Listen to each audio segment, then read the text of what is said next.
अच्छा चलो हम बात करते हैं कॉम्पिटिटिव एग्जाम्स। अब लोग स्टडी इतना करते हैं और आपको तो पता होगा इंडियन एजुकेशन सिस्टम ऐसा है कि बुक्स तो पढ़ना ही चाहिए और एग्जाम्स कॉम्प्लेक्स भी होते हैं। तो क्या नवांश चार्ट कॉम्पिटिटिव एग्जाम्स में सक्सेस प्रेडिक्ट कर सकता है? जी, बिल्कुल, बिल्कुल श्रुति जी बिल्कुल वो करेगा। देखिए होता क्या है कि जैसे हम लोग बोलते हैं ना कि एजुकेशन, कॉम्पिटिटिव एग्ज़ाम की बात करी जाती है, तो उसमें देखा जाता है कि आपका छठा भाव कितना मजबूत है, 5th हाउस कितना मजबूत है। ये कुंडली में इतनी हायर स्टडी का योग है भी नहीं है। जनरली हम लोग बोलते हैं कि जिसमें मतलब जैसे मरकरी है, मरकरी आपका बेसिक एकेडमिक्स में काफ़ी इम्पोर्टेंट रोल प्ले करता है। अगर बृहस्पति अच्छा होगा तो बृहस्पति, सूर्य जैसे ग्रह अच्छे हों, तो बेसिक ग्रेजुएशन लेवल तक की पढ़ाई तो अच्छी होती है, उसमें तो कोई डाउट ही नहीं है। और उसके बाद अगर आपका नवम स्थान मजबूत है, शनि मजबूत है, लग्नेश मजबूत है, तब ये लोग फिर बड़ी-बड़ी हायर स्टडीज़ भी करते हैं। जैसे हमने कहा ना कि जिनको स्कॉलरशिप भी मिलती है, विदेश जाते हैं, बड़ी आइवी लीग कॉलेजेस से जिनकी पढ़ाई होती है, बहुत ही कहते हैं कि जुबिलेंट काइंड ऑफ शाइनिंग मतलब पूरा रिज़्यूमे है, वो सही-सही एजुकेशनल क्वालिफ़िकेशन से भरा पड़ा है, उससे पता चलता है। तो हाँ, देखिए इसमें लगन और नवमांश में अगर आप बात करते हैं, तो जनरली हमें देखना होता है कि आपका जो 6th हाउस है, जो आपका 5th हाउस है, वो कितना मजबूत है। जिस समय आप किसी भी कॉम्पिटिटिव एग्ज़ाम की तैयारी कर रहे हो, तो सपोज़ कीजिए फॉर एग्ज़ाम्पल अगर आपने मतलब आपने ग्रेजुएशन कर ली, उसके बाद आप यूपीएससी एग्ज़ाम वगैरह की तैयारी कर रहे हैं या आप मतलब आप 12th के बाद आप मतलब आईआईटी वगैरह, इंजीनियरिंग, मेडिकल एग्ज़ाम्स वगैरह की तैयारी कर रहे हैं, तो उस समय आपको दशा ऐसी ग्रह की मिल गई कि जैसे मरकरी है, जुपिटर है, वो आपके लगन के माध्यम से it's an important planet for you. आपकी कुंडली के हिसाब say that is a important planet for you.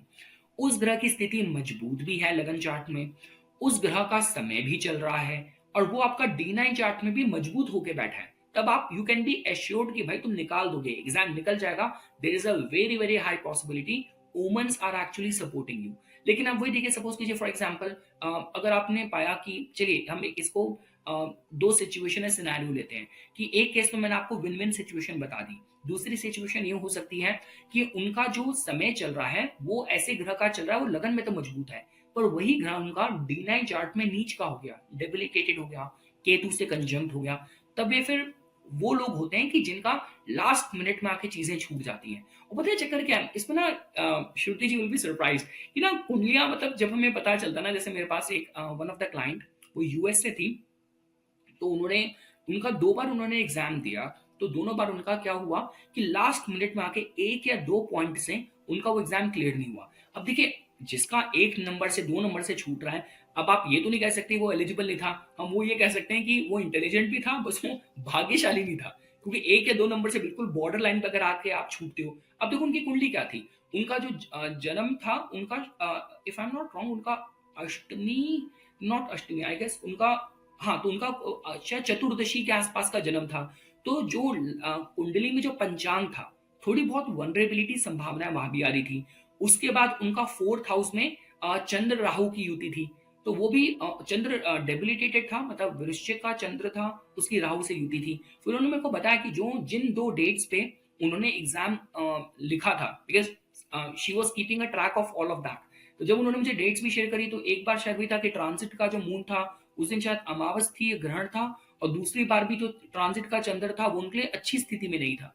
तो देखिए again when we talk about people who are successful and all, तो उनकी कुंडली में यही सारी चीजें काम करती हैं। जब जैसे मैंने आपको कहा ना कि लास्ट मिनट में 1 नंबर से एग्जाम छूट गया, तो इसका मतलब D9 चार्ट में बड़ा कमजोर था। कोई D9 चार्ट है कि जहाँ पे भाग्य वो कर रहा है। अगर लगन चार्ट में ग्रह मजबूत है तो उसका मतलब ये है कि टैलेंटेड तो आप हो, टैलेंटेड आप हो।